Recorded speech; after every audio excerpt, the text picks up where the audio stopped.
Okay, so I went to the rally for Texans for vaccine choice today. It was really inspiring. It was a huge turnout. I don't think I've ever seen that many people at the Capitol building for any event. As long as I've been here, I've been in Austin for about almost going on 4 years this June. So, and I've been to quite a few protests and rallies, and out of all the ones I've been to, that's the most people I've ever seen. People drove up from all over the state. I talked to some people like that had driven over, and then, you know, I don't know how many people were from Austin actually, because Austin's very leftist, but supposedly they've been really successful in shutting down a lot of bills. They're still trying to pass bills to take away exemptions, but Texans for vaccine choice ain't having it. It was great. I did film the rally, but I think I'm going to try and provide a link that probably has better footage, because I was far away and you couldn't really see the speakers that well. You can kind of see the side of the face. And then when Nicola had stepped off, I was filming and I was like, damn, he's fine. I was like, oops, am I recording? Oh, okay. So maybe that wasn't so professional. He's hot, but he's very taken and very married. His wife is hot too. They're a hot couple. But he spoke, and Del Bigtree and Polly and some representatives and organizers or founders of Texans for Vaccine Choice, and we also had some state representatives speak. And Polly's son spoke. I didn't know that he was an adult now. He spoke, he sang a little song, it was really cute. And yeah, it was really inspiring. And it was funny because I was watching people kind of walking by, and some of them were just kind of giving like dirty looks and glaring. I was like, yeah, say something. I wanted someone to say something so I could say something back. But a lot of really good points made. It was funny though. I love how people get up and they're like, I'm not anti-vaccine. I'm like, I am. But I always try and respect people who say that they're not anti-vaccine. When I'm speaking on certain subjects, I'll say, well, I'm not speaking for everybody. You know, this person may not call themselves anti-vaccine, but I do. And the thing that bothers me about it is, A, the people that say that, I think they're trying to either, A, they're trying to toe the line, and like be in the middle, or B, they honestly think that you can make vaccines safe, which you can't. So the people that are trying to like toe the line and be like, I'm not an anti-vaxxer, they're still scared of what people think of them. Okay, they're still scared. They're still trying not to be labeled as an anti-vaxxer. But the thing is, you're gonna be labeled anyway. Even doctors that would say, like Yehuda Schoenfeld, he like, you watch his lectures, he criticizes vaccines and the adjuvants and talk about how they cause autoimmune diseases. He doesn't consider himself anti-vaccine, but guess what? The pro-vaccine lobby calls him anti-vaccine. So it's like, no matter what stance you take, if you criticize vaccines just a little bit, just a pinch, just a drop, they're still just gonna throw you in there with the rest of us. So for me personally, I'm over it. I don't care. And I'm going to be like, I'm anti-vaccine, because why would you put something in your body that it doesn't require, that's not necessary, and poisons you? People say, oh, we want safer science and we want safer vaccines. Well, the science that is not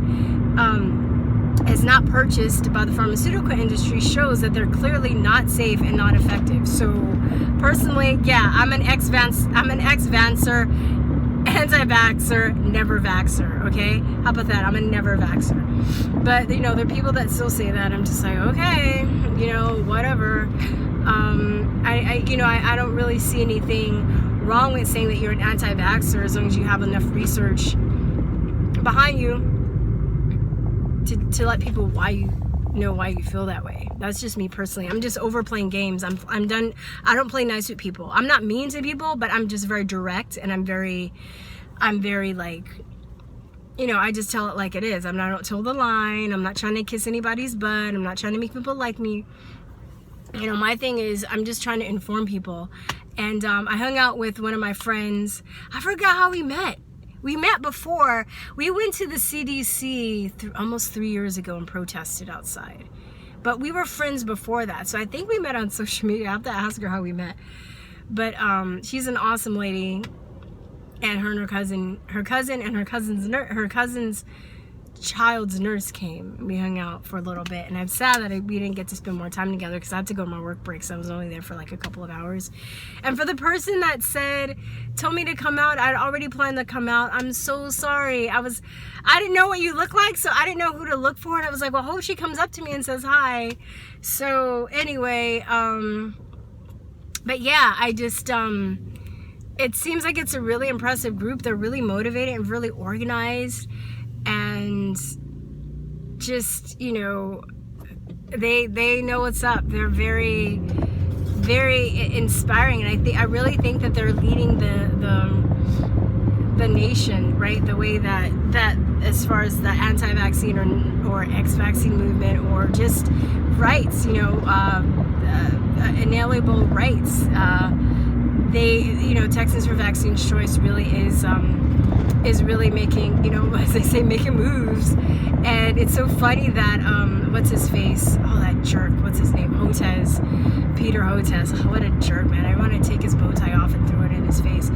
But he was, you know, he called them a hate group. I didn't see any hate. I saw a lot of love, a lot of support, a lot of very well-informed people. And this is one thing I noticed too when I started going down this journey of becoming an anti-vaxxer. I didn't start off as an anti-vaxxer, but when I started doing research, I noticed, and I would see other people fighting and arguing and on social media, and I noticed that the so-called anti-vaxxers were well-informed, and they had more science, and they were more well-spoken, or I should just say well-spoken, much more well-spoken than the people that were pro-vax. And this is what I do too when I'm on social media. I don't spend and waste my time and energy arguing with people as much, but when I do, and this is something I think that you guys should take into consideration. I always information bomb. So I have enough research behind me now where people would be like, go off on measles. I'm like, measles, bam, 20 links, organized. I already have them ready. Just throw them in the comment section. Like polio, bam, this, bam, HPV, bam, herd immunity, bam. And then a lot of times people are so caught up in their ego, the people that are arrogant, you know, brainwashed to the religion of vaccines, those pro-vaxxers, you're not going to change their mind. What you're fighting for are the people on the middle of the fence. And what happens is, I've noticed this, is that those people, there are always people that are reading your video, or reading your comments, or watching your videos, and those people will read the comments, and they will go and they will look stuff up for themselves. And those are the people whose minds that you change. You put the information, if you argue with people, you do it for the people that are reading the comments. You're never going to change the person's mind as long as they're stuck in their ego like that. And as long as, you know, they appeal to authority to think for them. They can't think for themselves. They have to have a doctor, some authority figure, or some, you know, news reporter on CNN tell them what and how to think. Forget it. You're not doing it for them. You're doing it for the people who actually are like on the fence or who want to learn. That's what you put your energy toward. And this is why they're trying to censor people, because they know that that's what's really, you know, changing minds, right? People, and they're such hypocrites because they talk about, oh, all these stories are just anecdotal, yet they're always putting up pictures of like iron lungs and people with like smallpox and using that to scare people into vaccinating their children. And they know that at the end of the day,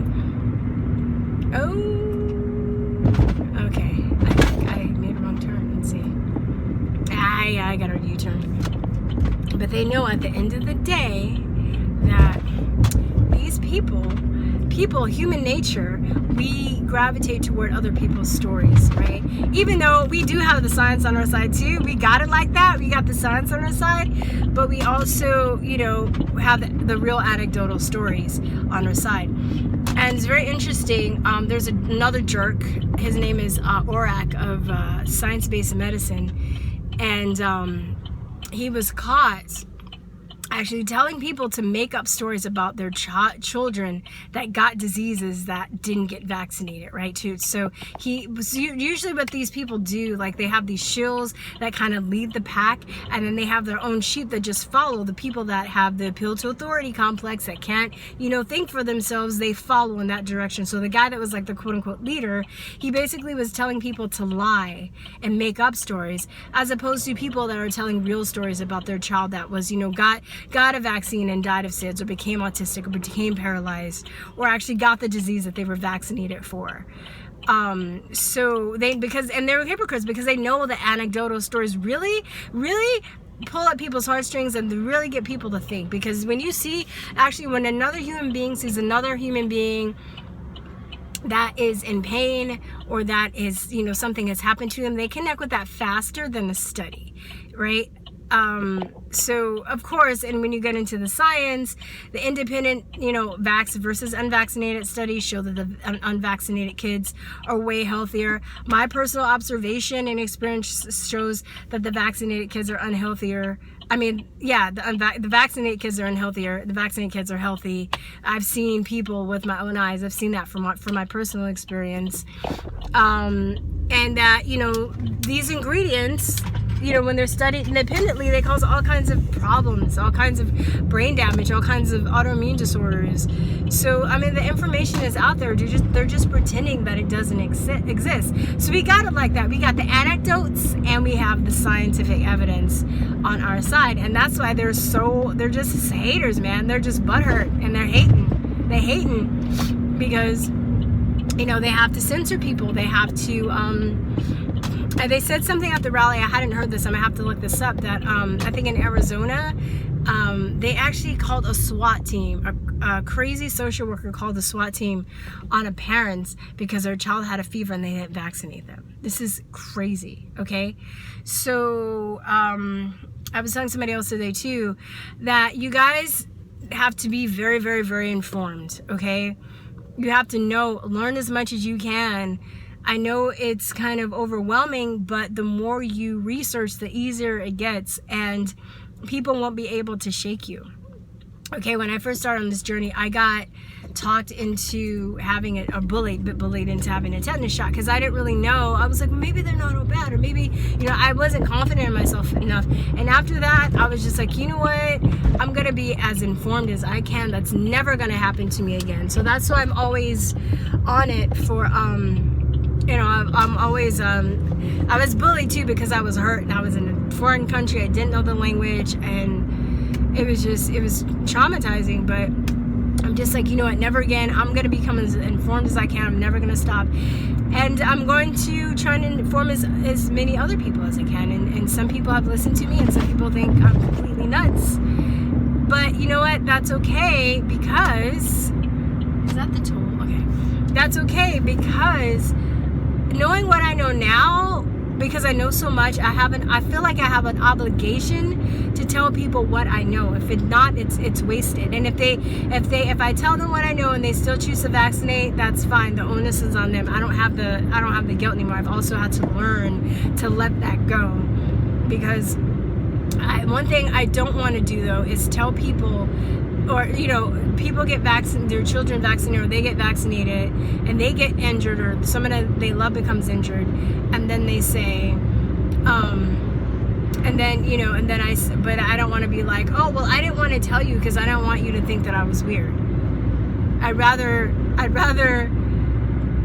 tell you think I'm weird than me not tell you and something happens and you didn't listen. Some people will listen, some people won't, but that's their own personal spiritual journey that they have to go through. So check out Texans for Vaccine Choice. They take donations. They're funded by donations, and they have these really cool hats too that said make vaccine manufacturers liable again, with the green in a red hat with the Make America Great Again font. I was like, I want one of those. Those are really good. So I'll put this video up, and later I'll put a link up for Texans for Vaccine Choice. You can probably just Google them. Damn it! I was trying not to take the tolls. Texas just tricks people into taking toll roads. Shit's not fair. been so in denial about the toll roads ever since I moved from LA. Anyway, but check them out. And one thing I wanted to say too, which was also very inspiring, was, you know, Peter Hotez in that bullcrap interview that he had on Joe Rogan. He has the nerve to get up on there and be like, oh, the anti-vaccine lobby, they have so much power and money, oh no, but it's really him that has all the power and the money. And they've been able to do great things just with the, you know, the grassroots movement that they are doing. So props to them, much love to them, and check them out.